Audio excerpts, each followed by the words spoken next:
Bottom left-hand corner on our side, it is PiLiPiLi.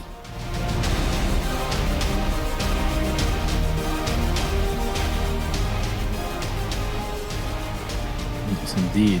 For Genesis Gaming, I actually got to help him take some pictures with his Genesis Gaming picture with his jersey. Oh, because cool. I have a green screen laying around, you know. Yeah. Hells yeah. So let's see what JonSnow does here. First of all, he's gonna scout for cannons with that Overlord, and PiLiPiLi is gonna go for a Gateway Scout, which is not my favorite type of scout. It doesn't block the hatchery. What do you like the scout, or do you like the other scout better? I like the scout that blocks the hatchery. I think. Me too. It's kind. I don't feel like I'm crazy in saying there's kind of a reason why pretty much every Protoss in the last year has done that. It's just good, right? Like you throw the hatchery into a different place. That's just going to slow down that early game. It's critical when you do adept builds, obviously, because then you really do slow down their economy that little bit extra, which amps up the adept build. It's just typically good. And there's a reason it went from being like a thing which was done now and again to a thing that was done every single game, because it is just that good and it's kind of proven. So yeah, for sure. I mean, especially with adepts, like you were saying, or oracles, also because of the terrain, right? Like the base is going to be further away. Adepts are very mobile, more mobile than anything Zerg has at that point in time. And the same can be said for oracles. So I do like it. Now, with this scout, he's going to obviously save a little bit more money. So his timings are going to hit a little bit faster. He's going to be a little bit sharper on that regard. PiLiPiLi, that is. So, there's some upsides. I'm not sure if they are enough to not do the other scout, though. Yeah, that's the thing, right? And because it's an early game decision, it can actually be very well mapped out, right? It's not one of these things that can be super situational, or it changes depending on what happened beforehand. It is one of the first things you do in the game. So there is just mathematics you can put to the... Maybe we shouldn't do it, cats, but some people out there have done it. They have done the math. You guys were hating on my mathematics. I only used mathematical propositions. I used no numbers whatsoever. Cats, I didn't even hear you do it because I was BRB. Oh, really? I just heard about you doing it, so I thought I'd join it. I didn't use any numbers, really. I even said however much this costs, divided by 2, because it was just the proposition. Okay. I'll take your word on it. ZG's just poisoning my mind, which makes me think it's so much worse than it was. Yeah. Simple math. Good damage here, but loses 2 probes on the other end, so ends up being not that great all in all because of the 2 probes lost. That's quick maths, 3 worker difference. So even though he killed 5, you have to, I thought we weren't doing numbers. I thought we were just doing if he killed some amount of drones larger than the amount of probe pop, he still lost more drones. That's exactly what I did. More or less, I promise. Are we at the stage of the broadcast where we all just go a little bit loopy? Yeah, we even had like a good amount of downtime, but it's still happening. We even have an extra person, right? It doesn't matter. I know. It doesn't change anything. Yeah. The worst thing is Kasha in production loves this stage when we start going a little loopy. Yeah. I'm sure at some point there's going to be the best thing, perhaps. I reckon they're taking outtakes as well. Like they're just saving all these moments. And like next season or something, in the big downtime, there's just going to be a compilation video of us losing our minds about 7 hours into the broadcast every day. It doesn't help that it's NA games at this point too. Me and Roddy had this last season as well. We casted like the most ridiculous PvP when we were just super after a super long day, and just none of it made sense, and it was just brilliant, Yeah. Well, I mean, this does make sense. More so than some of the games that we were watching earlier. PiLiPiLi is going for the double Stargate. He has been producing off of those Stargates, the Void Rays. So consistent Void Ray production. He's going to get to a healthy number. And then going to look for some hatchery snipes, I suppose.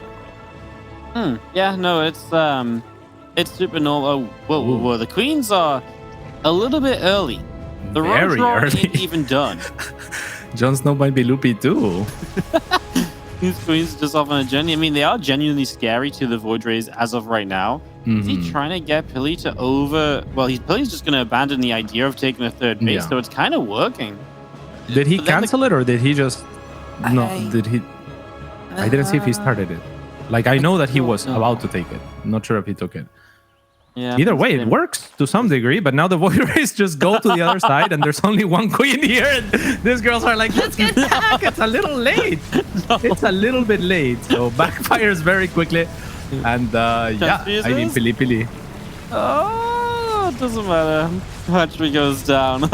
I'm looking at their faces right now because no reaction from either. Cats, I swear, 1 minute ago you said, actually, this game looks so, it makes a little bit more sense than, some of the games we saw earlier. I was talking about PiLiPiLi. Yep. No, it was, that was a kind of a wild couple of moments, huh? A queen walk before the third base was down, before roaches were ready, then the Void's counter. JonSnow losing that natural is seriously a very, very big deal, because that is just so costly. And that really will throw off his plans right now. Like, this really slows down so much of what you would like to do from this point on. Yeah, and a great decision from PiLiPiLi, right? Like, just to completely abandon the idea of the third. And he was like, well, those queens are not at your base. And he always has the recall available as well. So just good decision making on the fly for something that he's probably never seen before. And it's going to work out pretty good. Yeah, no, absolutely. It was a cool idea, and he's just going to take that third on the other side as well. I wonder if that's because he's still thinking there might be a queen walk, and he feels like the creep's less progressed on the left-hand side than the right side. As well, that is a lot of queens as JonSnow tries to take a fourth base. Adepts show up in the natural, though, and there's apparently no units nearby to help. It's kind of awkward. There would have been a full mineral line here if only there had been a hatchery a little sooner. So it's not actually a full mineral line initially, but he's still doing good damage. And I mean, those are adepts that don't even have glaives. So for them to start picking up 7 workers and to have these roaches running around silly, that's obviously a big win. As now you've had these queens run away from this base. He's going to loop back to it. And yeah, there's not going to be a kill there because obviously transfusions are nearby, but cool movement still from Pili. I like what he's doing. He is actually going to go for it. JonSnow has to mass transfuse. There's only 2 left, actually. Oh, wow. God. There was only none left, actually. Was there 1 maybe? But either way, it would have gone down. Might have cost him an extra Void Ray or 2. But good decision making. I mean, he's doing some quick maths by looking at the purple energy. Yeah, I like that. I was initially just the movement as well was good. Just pulling the queens one way, pulling them back the other, so they weren't maybe all initially in range, and letting it get that low in the first place, etc. Yeah, Pili is just sort of... I mean, the thing is, he still needs to deal with the army at some stage, but at this point, it feels like that's just going to be an inevitability. Like, he will be able to handle this when it gets to that time of the game. Yeah, and that third decision that you were talking about, it's paying off right now. JonSnow has to break these rocks, and this is pretty much his all-in. PiLiPiLi might go for another snipe before using a recall, perhaps. Does he have enough shield batteries? Why are they coming back? I don't know, man. I mean, okay, now they're like, no. I mean, yeah, they had no reason to go back there. I like the decision from JonSnow to go straight into the natural base, however. I mean, go for the jugular at this point. No stop. Yeah, nice idea. Charge is going to be done in a moment. That will help a lot. The awkward thing here is for Pili, typically you want to defend on a base, right? Because if you fight out in the open, you're fighting away from static defense. You typically want to pick a location and defend there because the batteries are nearby, you get an overcharge. He's eaten a couple of vials already, as he actually had a decent opportunity there to fight some of the Ravagers without the Queens being in range. But he ate some bars now, his Void Rays are hurt, and he's not winning the fight on the left side. And this army of JonSnow is just getting the job done, as PiLiPiLi never quite got to a point where he could fight this. I just thought, like I said literally moments ago, it's an inevitability that he'll have an army that can deal with JonSnow's army, right, at some stage, but apparently not. This push hit a little bit too soon, and Pili's in big trouble. JonSnow is not far from killing off those cannons. That's just, I mean, I guess that's just a lack of static defense. And again, the lack of an idea of where you kind of wanted to be to defend this base. Maybe one of the weaknesses of this base being taken as your third, because it's a bit harder to go between them. You know, it's easier for JonSnow to kind of put himself in the middle. Yeah, PiLiPiLi is doing a very good job of focus firing like one single unit, whichever unit is leading the way for the rest of the Zerg army. And I think if he holds, he might still be able to recover. So this is not all said and done, but it's looking certainly grim. More queens are being added as well. Is there a shield battery at the natural? There is one. There's 2 immortals here, and they're going to put in some work. As we do have super battery is going to be back available in. Well, actually, battery overcharge is already available. He just needs the energy, and he does have it in the main, so he does have a super battery if he needs it. Yes, indeed. And yeah, I think a lot of what went wrong there for PiLiPiLi as well as he fought with his Zealots and Void Race disjointed. It would have been fine even if the Void Race went at the same time as the Zealots, even if they weren't all clumped up. But unfortunately, he lost a lot of Zealots before the Void Race really came into play. And I don't think that he needed to take the engagement, right? Like, he could have just backed to those cannons. And when the cannons are getting engaged, then you take the fight, because that's the last possible moment that you can take it. But yeah, JonSnow doing work. PiLiPiLi has no business chasing. If anything, this Void Race should go out on the map, try to look for a snipe, and then a recall while trying to re-establish a third. Yeah, and I agree with you. I think the problem for Pili was he just didn't really... almost like he didn't respect the big army running his way. And then it did commit, and he was like, wait a sec, I'm kind of all over the place. My Voids aren't where they want to be. And then he was eating a couple of vials because he was obviously trying to pull the other army back. All fell apart very quickly there for PiLiPiLi as JonSnow more or less maxed out. Hydra's included this time around, and I mean, just looking for a fight that probably does seal the deal.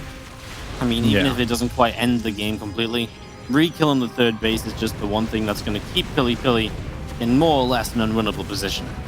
Yeah, Hydras, unfortunately for PiLiPiLi, are the counter to everything he has at the moment.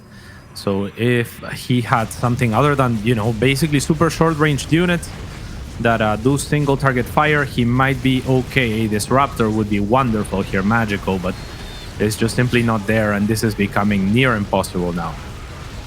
Wow. You gotta remember, this is a game where PiLiPiLi killed JonSnow's natural. Yeah. That is truly kind of incredible to me that JonSnow brought this one back. I mean, credit to him for trying. And a game that gave us a few laughs, for me, gave us a bit of an upset as well, because, like I say, I obviously have PiLiPiLi, but even beyond that, just the way that the game opened in the first 6-7 minutes, I wasn't giving JonSnow any chance. I was convinced. I was ready to call a game, you know, call it quits. And that one fight was just one that PiLiPiLi could not find any kind of an answer to. All it takes is one fight, as we'll line up for game number 2. In the near future, Pili needing to bounce back on Lightshade.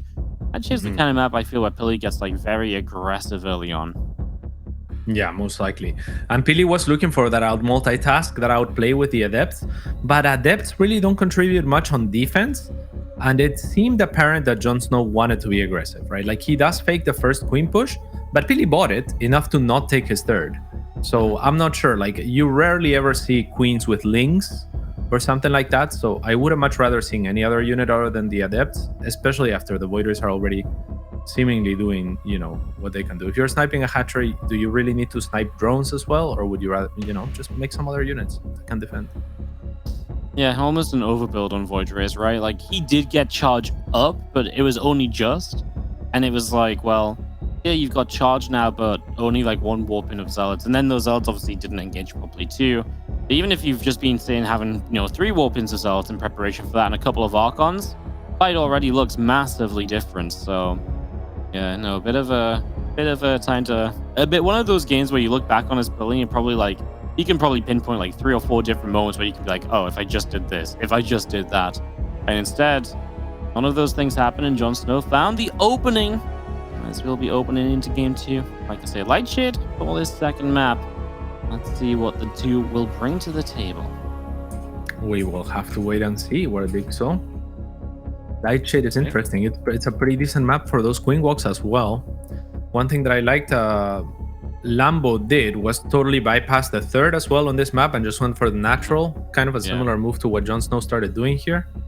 But yeah, on this map, not super reliable, the static defense, for that reason, because the Zerg might just bypass it. Yeah, it's one of those maps where you have to invest on the natural and the third base, really. It's just one of those prices you have to pay, right? So, can be a little bit tough. Let's see what happens. We'll see if the game lends itself to that kind of a moment. As we are finally onto Lightshade in the bottom right-hand side, and down a game from Genesis Gaming. It is PiLiPiLi.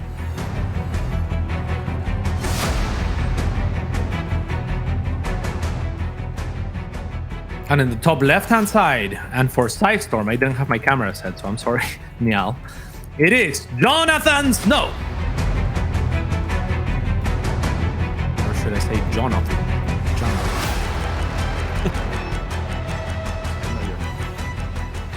You know my name. Thank you, guys. Appreciate it. I got you. Pretty cool glasses as well by JonSnow, has to be stated. The see-through ones? Yeah. Like the clear frames, is what I mean. Clear frames, yeah. I have some clear frame glasses, but you know when you just don't believe you see something? That was when you don't don't believe what? I like soup them, you know? Yeah. Yeah. You scoop them? Yeah, like they look good on you, you know? Oh yeah. Yeah. I don't believe that video.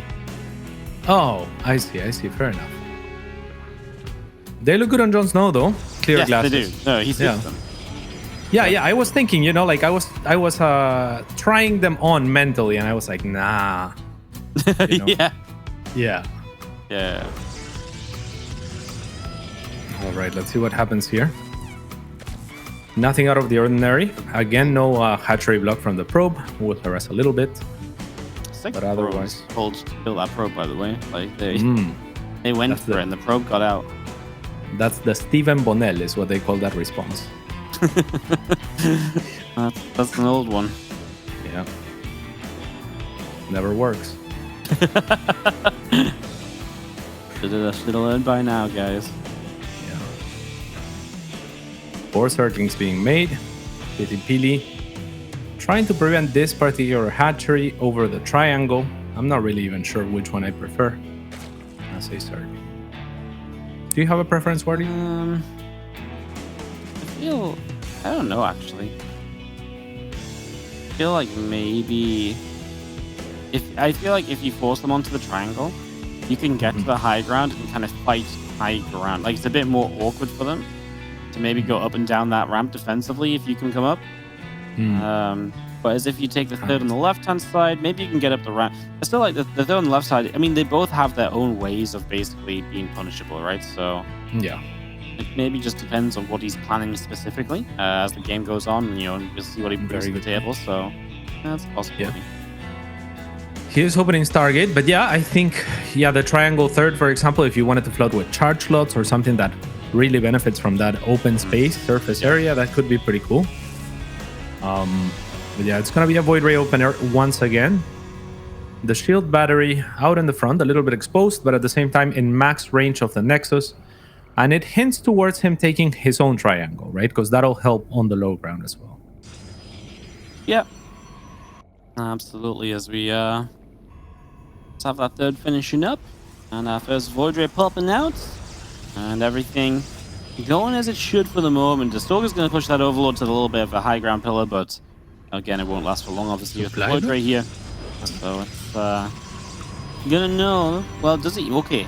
He doesn't want to show the Void Ray, which is obviously kind of cool. So just trying to hide what this actually is. And that's pretty neat, right? Because if you think about it, from JonSnow, he's seen a Stalker, which you don't necessarily need if you go in Stargate. And then you don't get killed, even though you know, obviously the Stalker obviously knows the Overlord is there, and the Overlord still gets to live. So it's kind of like, maybe this is going to be like a depth or something. And now the Void Rays show themselves, and JonSnow is finishing up the Roach Run, which, unless he's going to make a ton of roaches and attack, he doesn't necessarily need. But I get the feeling he might be about to make a ton of roaches and attack. Yeah, I think he might. There is a lever on the way, however, so not going to be quite as aggressive. Also dropping reactive spore crawlers, so also not potentially super important. I'm still not sure whether that was a good idea. I mean, killing the Overlord earlier does have its benefits as well, right? Like money spent earlier is more valuable in a certain sense. So would have liked to see that, but we'll see what 2 Void Rays can do out on the map. I think it was good because JonSnow did add on a few more drones. He's adding drones again now. And to me, you look at the work accounts now, it's 47-40 in favor of PiLiPiLi. Usually the Zerg would have overtaken by now. And obviously in this situation, PiLiPiLi's in the lead. And I think that's just caused by the idea of hiding this Void Ray initially. And all of these roaches that have been made, absolutely unnecessary. And at first, like, he made like a few more, so I was almost like, oh yeah, he's doing something with these, but no, I feel like he was still just a little bit confused as to what exactly was happening. So yeah, those roaches haven't done anything. They could have all been drones, and this would have been a much better economic position for JonSnow to be playing out of. Yeah, excellent analysis. I think you're spot on with that. It's a bad position for JonSnow actually economically. PiLiPiLi will be taking that triangle third now as he adds a robo. Also, the +1 attack yet again for the Void Race. I would love to see these Raptors behind this time. Yeah. Still a doubles target though. Especially if JonSnow's the kind of guy who just wants to keep playing like Queen Walks and stuff. Because then you are able to, with the Disruptors, I mean, the Disruptors are basically designed to save you from that kind of stuff. You know? Yeah. So, and RoboBase is on the way up. I actually seen a melee upgrade though for Hydra 10. And that's going to be JonSnow taking a very different approach in this second round of action. Yeah, Disruptors are kind of excellent against Hydras as well as Queens, as well as Roaches on attack, though. I feel like they're just great defensive units. They're just not very good offensive units. Here we go. PiLiPiLi going for the snipe on the hatchery. Is there Queens with Transfuse? Nowhere near, actually. And this will last long enough to take that lair. A Void Ray will fall, but he will be happy to die for his sins. If I learned anything from game number 1, Cats, JonSnow just won this game. Yeah, most likely. Yeah, that was Oracle being made. What do you make of that? Maybe wants to revelate some creep spread.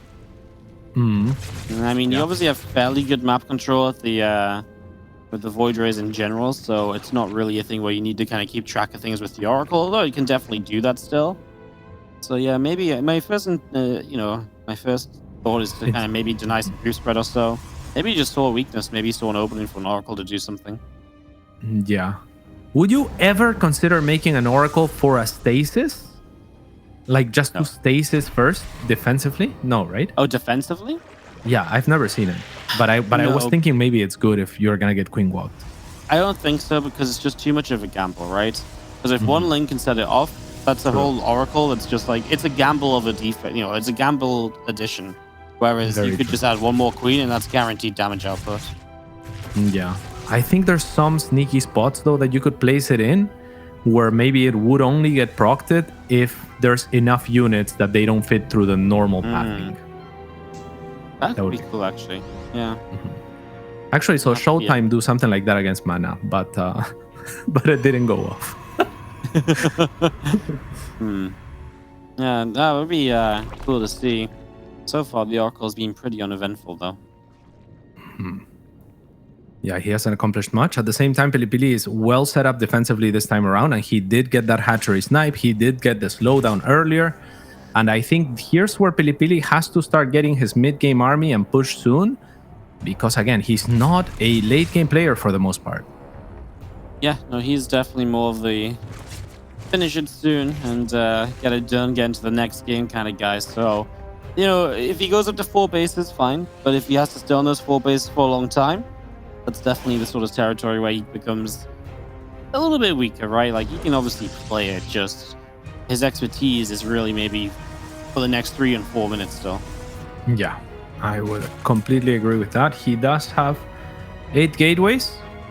A lot of defense invested into this, but I think that's just fine, right? Like, that's justified. Now, we were talking about this a little bit in the games with Canning. It's a little bit of an odd composition, the Zealots plus the Disruptors. So, because, you know, there's an anti-synergy there. But there isn't that many Disruptors this time around. Just the 2 that he mostly made defensively. So, oh, there's actually 4. Could be dangerous for those Zealots. Yeah, I mean, this is going to be interesting. These Disruptors need to fire early so they can get past the Zealots, connect, and then not blow the Zealots up. As that's a good start, and that's going to be an even better follow-up. Yeah. That was nice. No, yeah. Now the Zealots are the cleanup crew, right? Like, they're pretty happy to just go. That was 2 great shots. Well, no Banelings is just a big problem. Okay, there's a handful of Banes up here. Where's that Disruptor shot going? It does get past the Zealots. This one does blow up a couple Zealots and a Hydra. But these Voids are just going to have a field day because the anti-air is just not really there in good enough numbers. The Disruptor's already just having a big impact on this game, and PiLiPiLi, pretty much just cleaning that up. Yeah.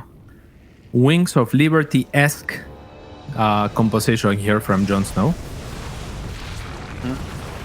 There's another Disruptor shot flies, hits a couple of Hydralisks. And another one. Maybe could have turned a little bit sooner, but there's actually just so many disruptors available, and they are connecting. Even if it's just 1 or 2 Hydras at a time, it is adding up, and JonSnow just has zero answer. This game looked like what I expected the last game to look like, right? Where JonSnow loses a base, he's naturally a bit behind. He tries to set up aggressively, and then it's just like, PiLi's like, well, yeah, I'm ready to deal with that, right? And I think the key thing is that PiLi didn't get as caught up on building Void Rays. He actually slowed it down, stopped, and, you know, kind of settled it down and said, okay, you know, let's actually build something that will properly defend here. Yeah, and that the key there is the disruptors for me. I mean, even if it was a queen walk, the disruptors would have dealt with that nicely. Whereas, I mean, zealots are kind of difficult to make work, especially not in great numbers. So yeah, I like the approach by PiLi a lot better this time around. We'll see what game 3 brings, though, as the lobby's already set up. 2000 atmospheres, so a bit of a larger map to what we saw games 1 and 2 being. So maybe we see I imagine we could still see Stargates and Void Rays, but maybe a different style of game, because both games have been JonSnow looking to be aggressive, right? Neither game has been JonSnow setting up to play a later game. If he wants to play something similar to before, I would rather see the Hydra Bane style. I think this works better on this map, more bases, a little bit more mobile, and typically something you can kind of work off of a higher drawn count with. So maybe some aggressive Hydra Ling Bane would be my guess if JonSnow just wants to play the same. If he isn't comfortable playing like late game, which he might be, he might not be. I don't know JonSnow well enough right now to say if that's something he's happy to do or not. Yeah, likewise. I'm not sure what JonSnow's comfortable with. But yeah, I mean, PiLiPiLi playing a little bit of his out of his comfort zone, even just adapting to, you know, this very aggressive Zerg meta. Laser was saying that there's only like 2 strategies available for Zerg, and one of them is the Queen Walk. And I don't remember the other one, to be honest, because every CVP that I watch, it seems to be a Queen Walk. Yeah, it's Queen Walks are pretty good, man. They're pretty popular. As PiLi not joining the lobby, he's taking a moment to think about what he's going to do in this game. Yeah. I mean, PiLi might play just a more kind of, you know, a bit more of a later game style himself, right? The idea of going into like, you know, a 3rd Stargate maybe and carry as much sooner. He could maybe try and force that later game if he wants to. He could, but then we'd have PiLiPiLi in late game. That's a dangerous combination, Wordy. You think PiLiPiLi isn't happy if you get a bunch of carriers or so? Maybe something's changed, but I mean, I've watched a lot of PiLiPiLi stream, you know, a few years ago, I would have been playing him a lot, and he is just not the type of player to usually take it to late game. And whenever I forced late games against him, while he might still win because he was considerably better than me, it gets close to where, you know, you start making a comeback, and it's just not his comfort zone. It's just not what he usually plays for, so he can look a little bit weak. Of course, if he played 20 late games, he'd be set, so, you know, it could change in a week.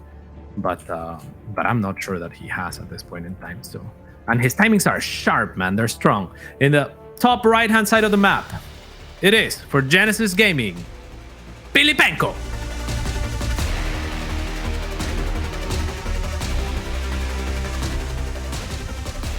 Bottom left-hand corner. Can he win this out? It is going to be JonSnow. No, snap. When is the new Game of Thrones coming out? You can just laugh. Anyone... Didn't they announce at some point that they were gonna do like some follow-up series or something? I'm pretty sure they kind of got axed because, you know, nobody has talked about Game of Thrones since the series finale. So until now. I'm not sure if the ESL StarCraft stream is going to be the resurgence they need. We'll see about that. But there is a new Lord of the Rings coming out. That's pretty hype, though you're not as hyped. I actually, I saw that. I was just going to say, actually, Todd mentioned Game of Thrones earlier today, so maybe it's a, maybe it's a thing. He did. Yeah, maybe. Yeah, no, I actually didn't see the trailer. I just saw it, you know. I saw the tweets. Yeah. Let's see if JonSnow can come back from that last game. Resurrect, some would say. Maybe so. Yeah. What I'm worried about for JonSnow is that just some of the what feels like basic things seem to not quite be there, right? Like both games now, he's had just Void Rays walk into a base and kill it. That's not meant to happen, right? Like it's not like PiLi did something crazy. It's not like he, set up in a crazy way. And I think game 2, you could argue obviously that I do think JonSnow really believed it was a depth and he built roaches he didn't need, and that obviously sets you far off from where you want to be. So well played by PiLi there. I think that was a good mind game. But it happened in game 1 too. And at some point you got to say, well, JonSnow, when are we going to stop? When are we actually going to stop this from happening? Because I don't feel like you lose the base and win like you do in game 1 very often. So to rely on that, no, kind of need to fix it up a bit. Yeah, and it looks like PiLiPiLi is dead set on the Void Race as well. So we're going to see more of that. And I can't blame him. I mean, he's found tremendous success with those Void Rays so far. It's up to JonSnow to kind of adapt and do something a little bit different, like you were saying. Yeah, absolutely. Yeah, that's actually one of the reasons why I wouldn't like to see PiLiPiLi move away from what he's been doing, because he has just been able to put himself in good positions every game so far. Yeah, okay, he got a bit overcommitted in that first game and didn't quite set up as he needed to, but still the initial setup itself was good. So, yeah. Do you think it's that JonSnow is overreacting because it's PiLiPiLi? So he's thinking there is an all-in coming, like there's a bunch of units that are about to show up, and then, instead they don't, and then you're behind in workers, and then you're trying to catch up, and then the Void Rays show up. I definitely think that was the case in game 2. And I don't even know if that was just overreacting to PiLiPiLi. I just genuinely think it was really well done by PiLi. Like making a Stalker, showing a Stalker, then not bringing that first Void forward. Yeah. Because those roaches definitely were 4 depths, and he was just way behind on the work count compared to where he should have been. Game 1, maybe we missed like something subtle that PiLi did that had a similar effect.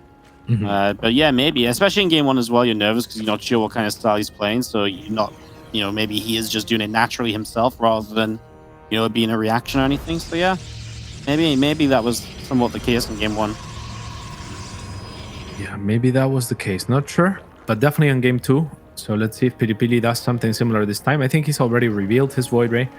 So the second one's here, a third one on the way. No second Stargate this time around, so that's a little bit of a change. Will allow himself to transition into something other than Void Rays, and will be also less likely to get that pick off of a hatchery. It's going straight onto a robot, and he builds it at the 3rd base, which is... what I imagine you build a robot at the 3rd base here for is because you maybe want an immediate immortal reinforcement out to the 3rd if you come under attack. But obviously while that would be a strength to this, there's also the weakness of your robot is on the 3rd base, right? So that's a little bit of a touch and go decision. We'll see if you can make it work. Yeah, I actually kind of like it. Like very often on this map, especially with Queen Walks, Zergs will park between the natural and the 3rd. And if your Disruptor, say, is spawning at the natural and stuck there, it's just useless. Like it'll hit nothing ever. At the 3rd, I feel like even if your opponent has an option to go into the natural, they have to funnel through your wall. So they'll be a little bit slower, right? So it gets the Disruptor a little bit more time. But I'm with you. I mean, it's definitely more exposed. If the 3rd gets taken down, you also lose the robo and likely the game. Yeah. And they upgrade early for JonSnow, so he wants to play very Ling focused, Ling Bane focused. And he's going to drop a Spire. Maybe because this is just a single Stargate, he really likes the idea of going into something like some Mutas here. I would like that, because in this scenario, you probably can outmatch the Void Ray count with Mutalisks. That's not something you can always do against double Stargate Void, and then it's a little bit tougher. You can do it. We see players like Reyno was someone who really showed that you could, like, make Mutas and just run around Voids and have a great time. What I would say, though, is that not having a double Stargate does make it much more difficult to just suddenly build Phoenix as an answer to those Mutas, right? So I like the idea of the Spire here from JonSnow. See if he can turn it into something good as he runs for the natural expansion. And PiLi has the walls up, no gaps. Just needs to make sure you can still turn these Lings away and keep those walls up and running. A very good composure there not to move his army until he has enough as well, just knowing that the Stalker will hold with a shield battery basically forever against one single Zergling attacking in spite of the numbers there. And yeah, a disruptor is coming on, but the mutas are going to be problematic. I also like that Pili added those adepts this time around because there's so many circlings, but the circlings should really give him a hint because he should be thinking, where is your gas going right now? Yep. Especially with the +1, right? Yeah, I feel like it's got to be. I mean, cannons and stuff coming up. Where exactly does he position them? He is putting cannons in his main base, so he is very well aware of what is going on, I think. So good figuring out by PiLiPiLi. He didn't see the spire, but it's a case of what you don't see, like you say. Where is that gas going? What are you putting your money into? Yeah, in this case, he's putting his money into a heck of a lot of meters, and Pili absolutely knows. Gets this 4th base cancel. That's nice, slowing it down a little bit. At first, Muta's kind of wanting to show up, and they're going to go in here right now, so the Voids might be in some trouble. Yeah, these Voids are dead. I mean, one will survive, I think. Yeah. Yeah, but yeah, I guess JonSnow didn't want to force the recall too early. It costed him an extra queen, but does get most of the Void Rays for his troubles. Now the Muta will go on the counter offense. Let's look at the setup from PiLiPiLi. He has cannons everywhere, I think. Yeah, he was actually really preparing for this for the last minute or so. And the one thing I don't like is that Temple Archive is going to go down right on the edge of all this stack defense. Feels like that makes it a little bit of a target, and looks as though JonSnow won't busy himself with it. So Pili actually is having these Phoenix able to hit well during this time. They're just getting so much damage out. And the Mutas are genuinely just dropping in numbers. The Lings are into the 3rd base, but it seems like Pili has this fairly well under control as well. Loses some stack defense on the 3rd base, but doesn't lose any workers. So I'd say that's a success story for PiLiPiLi. Most definitely. I mean, he made disruptors, which are useless this game. They're almost never useless. We mentioned all the units that they're good against. JonSnow made the 2 units that they're not good against. So great props to JonSnow, but also props to PiLiPiLi for making it work in spite of not having the correct setup, right? He had a single Stargate and Void Rays. Those are not good against Muta.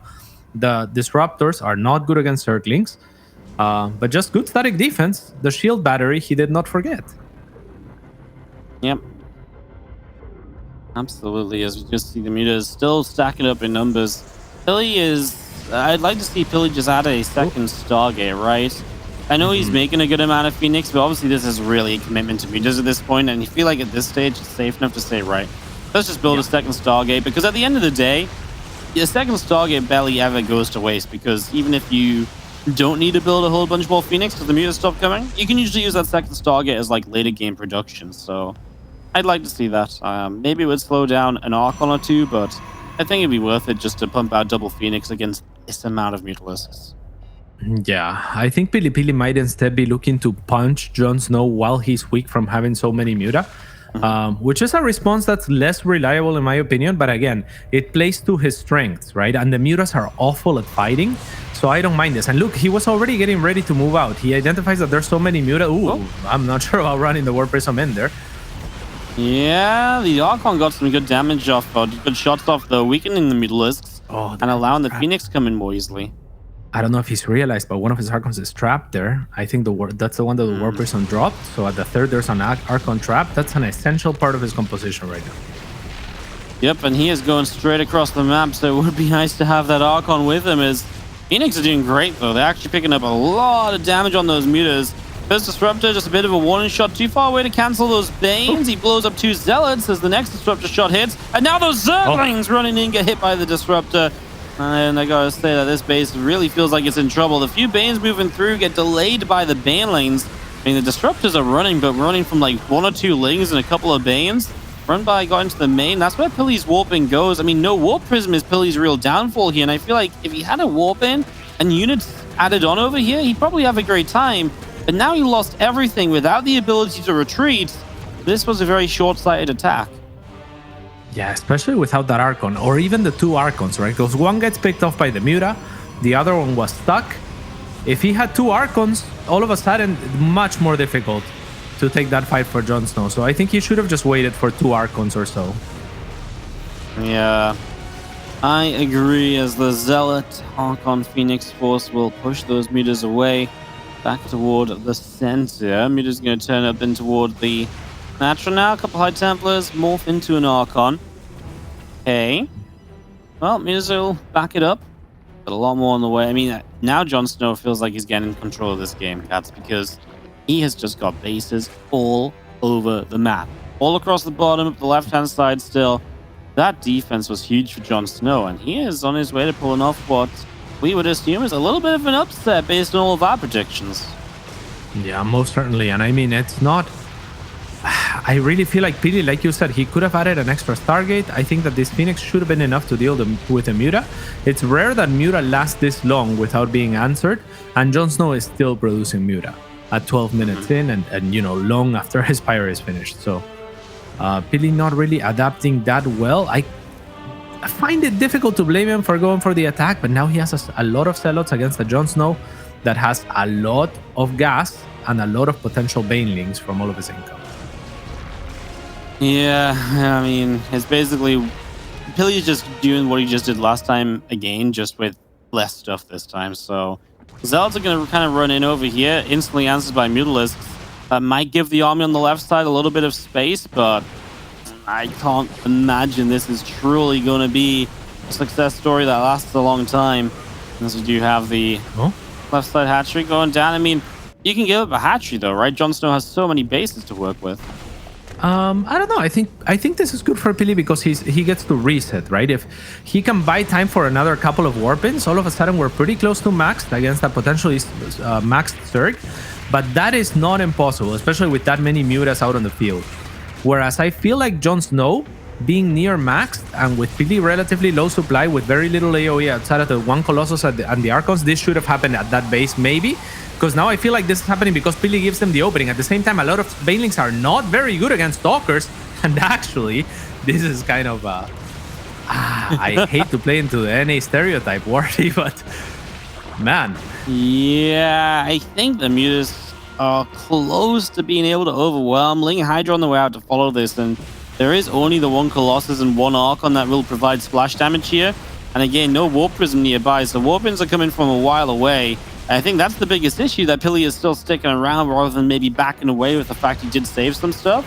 I feel like maybe he should have taken the chance to maybe take a step back and say, right, rebuild a game, because not being able to warp in straight into this fight is surely only going to be trouble for him, as now the reinforcements are going to swarm, and JonSnow is just being able to get way more reinforcements up than PiLiPiLi has been. And there is not a lot left right now for PiLi. The last few Stalkers trying to push on through. The Mutas are laying waste to the base across the map. And PiLi can't quite believe it, as JonSnow is going to